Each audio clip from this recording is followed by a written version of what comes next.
কি অবস্থা K drama fans?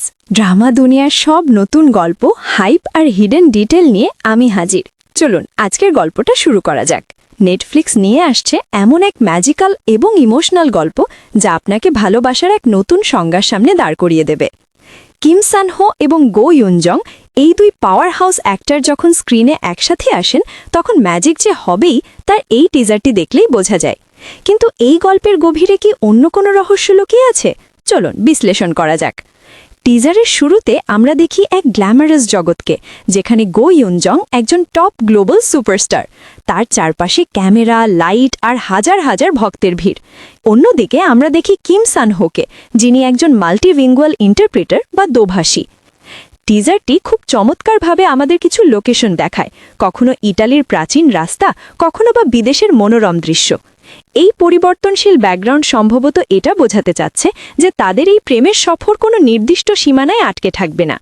সবচেয়ে ইন্টারেস্টিং ব্যাপার হলো টাইটেলটি নিজেই একটি প্রশ্ন, can this love B translated? এর মানে কি এই যে তাদের মধ্যে কেবল ভাষার অমিল, নাকি তাদের সামাজিক অবস্থান এবং জীবনযাত্রার পার্থক্যও এখানে বড় বাধা হয়ে দাঁড়াবে? টিজারে কিম সানহো এবং গো ইউনজংয়ের মধ্যে যে সাইলেন্ট কেমিস্ট্রি দেখা গেছে তা এক কথায় অনবদ্য। প্রতিটি ফ্রেমে তাদের লুক এবং এক্সপ্রেশন অনেক কথা বলে যাচ্ছে। আমার ব্যক্তিগত পর্যবেক্ষণ বলছে এই ড্রামাটি কেবল একটি রোম্যান্টিক কমেডি হবে না, এতে থাকবে অনেক ইমোশনাল লেয়ার। টিজারের কিছু দৃশ্যে তাদের বিমর্ষ মুখ দেখে মনে হচ্ছে কোনো এক পর্যায়ে ভুল বোঝাবুঝির কারণে তাদের মধ্যে দূরত্ব তৈরি হতে পারে। হয়তো অনুবাদের কোনো একটি ভুল শব্দ তাদের সাজানো স্বপ্নকে থচনচ করে দেবে। কিন্তু তারা কি পারবে সেই দেয়াল ভেঙে একে অপরের হৃদয়ের কথা শুনতে? 16ই জানুয়ারি নেটফ্লিক্সে আসছে এই বহুল প্রতীক্ষিত ড্রামাটি। টিজারটি দেখে আপনার মনে কি কোনো থিওরি আসছে?